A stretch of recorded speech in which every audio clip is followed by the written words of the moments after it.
Okay, for this lesson, I'm going to show you how to create a stem and leaf plot. Okay, we know that frequency distributions and histograms provide a useful organization and summary of data. However, in a histogram, we lose some of that specific data values. All we see is the bar that says how many data values fall within that class, but we don't actually see what those data values are. However, with the stem and leaf display, it organizes it in such a way and it still groups the data, but we can still see the actual data values if we desire to do so.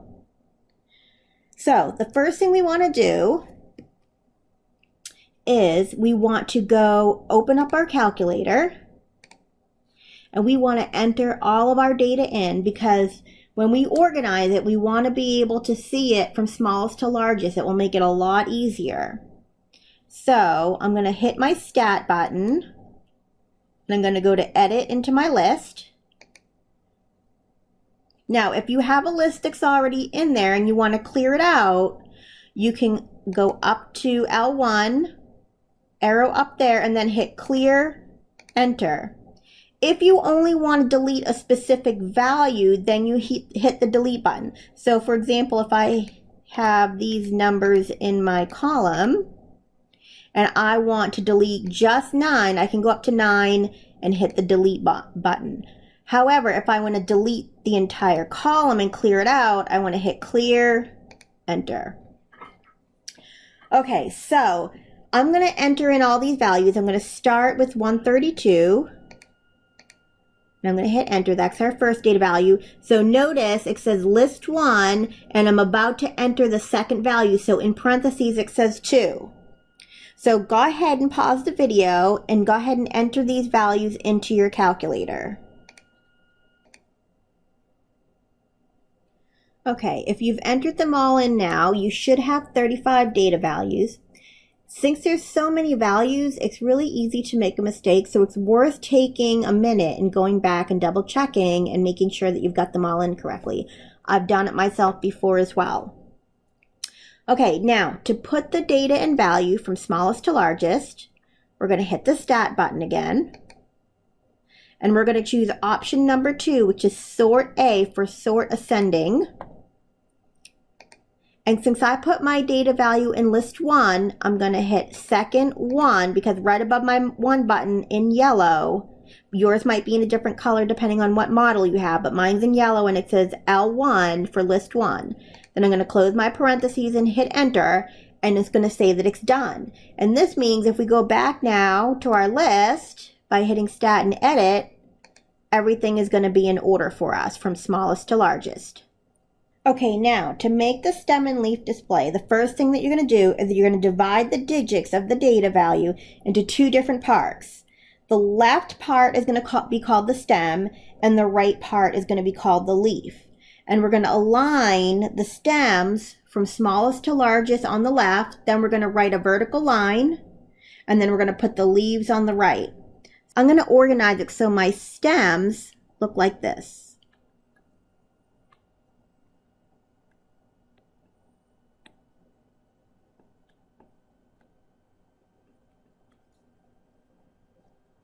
Let me scroll up a little bit so we have some more room.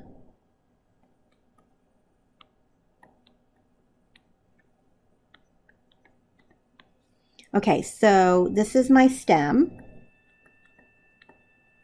And then my leaves are going to be on the right. Now, why did I choose to start at 8 and go to 14? If we're splitting these numbers into 2 parts, I want my leaves to be just 1 digit. So, for example, 132 is going to be split up as 13 as my stem and then 2 is my leaf. Here's another example. 97 is going to be split up as 09 and then 7. So the 09 and the 7 represents the 97. The 9 is the stem and the 7 is the leaf. Now, I started at 8 because my lowest number, I believe, was 83. So this stem here represents the 80s. This stem here represents the 90s. Then this represents anything like 101, 102, 103. Then this represents anything that's 110, 111, 112, etc. Okay, so what we're going to do now is we're going to look at our calculator, how we listed it in order. 83 is our lowest value, and we always want to list it from lowest to highest. So since 83 is our first number, my number that I want to represent here, this is my 80, and then my leaf is 3. Then my next number is 92. So I'm not going to write anything else in this row right here. I'm jumping up to the 90s now. So 92 would mean I would put a 2 right here. So 092 represents 92. My next number is 97. That's still in the 90s, so I'm going to put a 7 here. My next number is 98. I'm still in the 90s, so I'm going to put my 8 right here. Then I have 99. Then I'm going to jump down to the next line, which is the 100. So I'm going to get 101. So here, I'm going to put 1. Now, when you go down, you want to make sure you line everything up so you can get an accurate picture of what the shape of this is going to be. If I start scrunching in my values and not lining them up, we're not going to get an accurate picture of what's going on here. So my next value is 102. So I'm going to put a 2 right under the 7. You always want to make sure you line everything up. And then 103, so that goes under here. Okay, now take a minute, pause the video, and try to finish this off and see if you can get the same thing that I've got. Okay, so when you're done, this is what you should have. Now you want to make sure you line up all your numbers so that you can get an accurate picture of what this shape of this distribution is going to look like. So in the first column, you should have 3, 2, 1, 0, 0, 1, 3. Then in the second column under the leaves, you should have 7, 2, 1, 4, 2. The next question is, are there any outliers? An outlier is if you have a value in your data set that is far apart from all the other data values. So for example, my highest value in this data set is, let's see, it looks like 143. Here's our highest value right here. All right, so let's say we had in our data set 300. 300 is far away from all these other values. That would be considered an outlier. Or if you had something on the opposite end, here's my lowest number, 83. Okay, so maybe I had 20 in my data set. That's far apart from all these other data values. And since these are all pretty close together, I would say no, there are no outliers. Now, to find the shape of your distribution, what you want to do with the stem and leaf plot, since you're plotting this out horizontally rather than with the histogram, we graph it upward with our bars. We go up the y-axis and we plot those frequencies. With the stem and leaf plot, we're going out this way when we write down our values, okay? So what we want to kind of do is imagine that if I take this plot and I rotate it 90 degrees, if I look at it and I kind of imagine that these are my bars and I draw my shape, this looks like a mound shape that's about symmetrical. I have one number here and here, then this and this get a little bit bigger, and then the center is the biggest peak. So it looks like a mound shape, but it's sideways because we draw our histogram out horizontally. Imagine if we rotate that counterclockwise 90 degrees, it would be standing up and it would look like a mound shape that's symmetrical. So that's what I'm going to put down here. Mound shaped and symmetrical.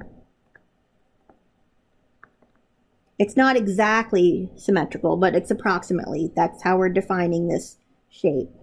Now, one more thing, when you draw your stem and leaf plot, I didn't mention this when we were actually drawing it, you should make sure you define how you're scaling your plot. Because if I don't label what this 8 and this 3 means, someone might think it's 8.3. Okay, so we have to make sure we label what that means. So on our stem and leaf plot, I'm going to write down that this means 83. So somewhere you want to define how you're scaling this and what those numbers mean. Okay, now for the next example, we're going to talk about a split stem and leaf plot. But basically, that's a stem and leaf plot that you're doing 2 of them side by side. Okay, so in this example, what we have here is some golf scores. The first half of these golf scores is for the first round, and then the second half of these golf scores is the 4th round.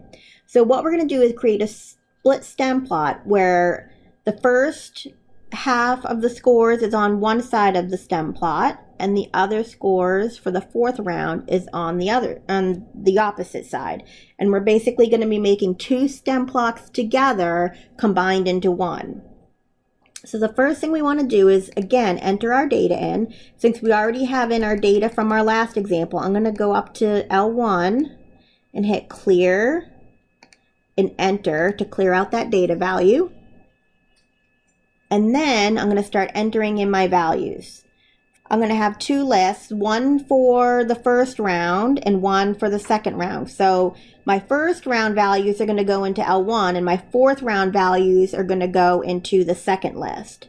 So for the first list, I'm going to start hitting 71, 65, 67, etc. And I'm going to go and put in all those values for the first round. Then in list 2, I'm going to enter all my values for the 4th round. So I'll start with 69, then do 69 again, and I'm going to enter in all those values. So go ahead, pause your video, and enter in those values.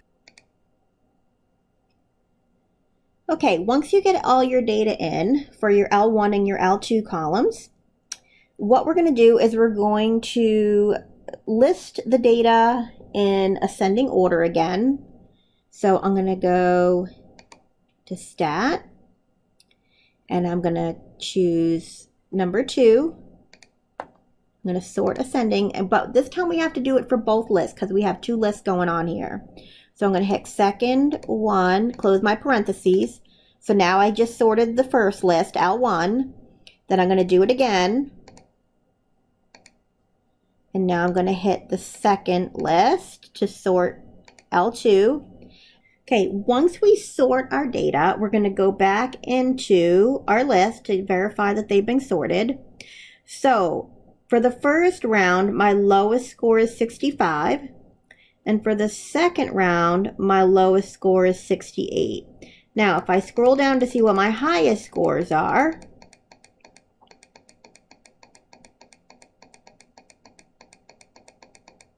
whoops, I went too far.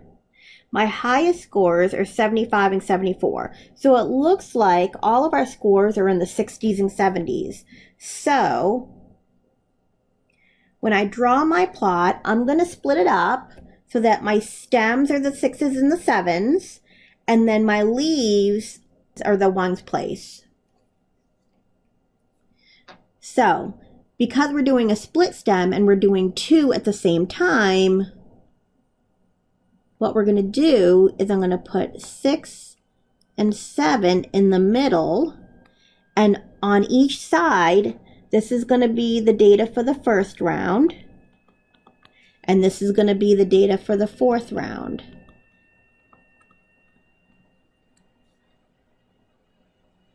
Okay, so if I scroll back up now and I start looking at our data values,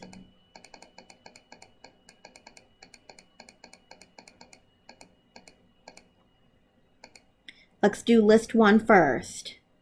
So it looks like I have a 65. So for my first, this is L1, so this is going to be my first round. So I'm going to put a 5 here, which means this right here stands for 65. We got to make sure we label it so we know what that means. My next number is 66. So I'm going to put a 6 here. My next number is a 67.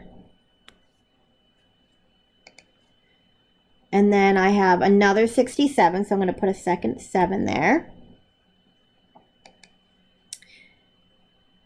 And then I start going into the 70s.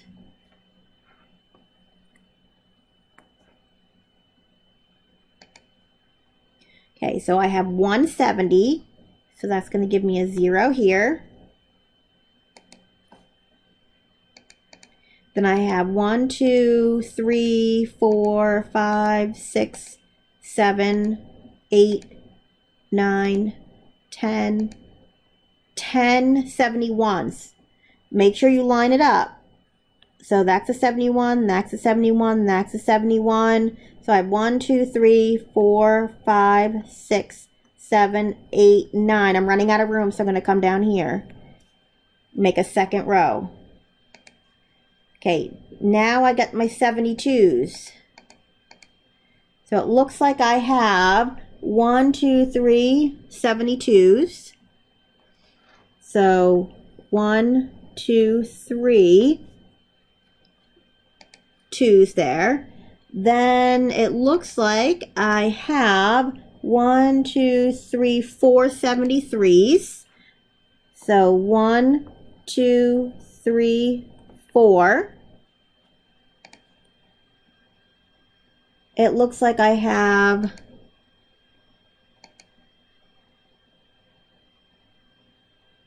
let's see, 3 74s.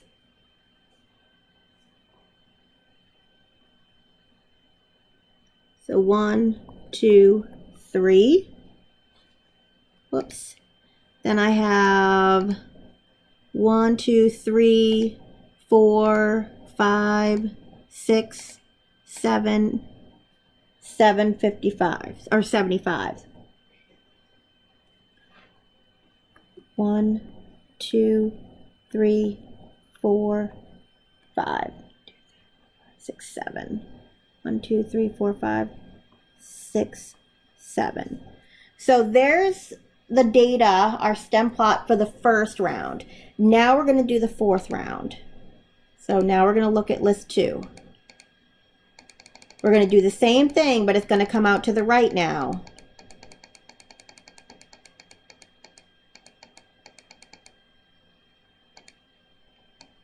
It looks like we have 168, so I'm going to put an 8 here.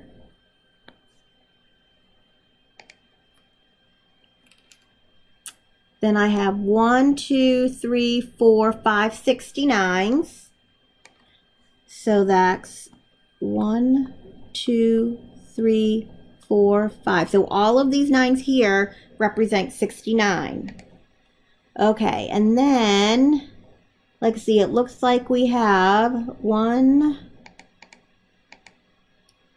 2, 3, 4 70s. So now we're going to start coming under this. Let me move this over here. Now we're going to start coming under the 7s column. And we have 4 70s, so that's going to be 4 zeros. Try to make sure you line things up. 1, 2, 3, 4. Okay, I'm going to pause the video now and finish this up. You try to see if you get the same thing that I do. Okay, I finished it up. Check it to see if you get the same thing that I did. So basically when you make a split stem plot, you're doing 2 stem plots, but you're doing them together at the same time, one on the right and one on the left. And you want to make sure you label everything, and don't forget to label one of your numbers so that we know what this means. If we don't label it, we might think that this represents 6.5. We don't know what that means unless you label it. So it's really important to do that. And then it's also important to label each side of your stem plot so you know what data goes with each situation.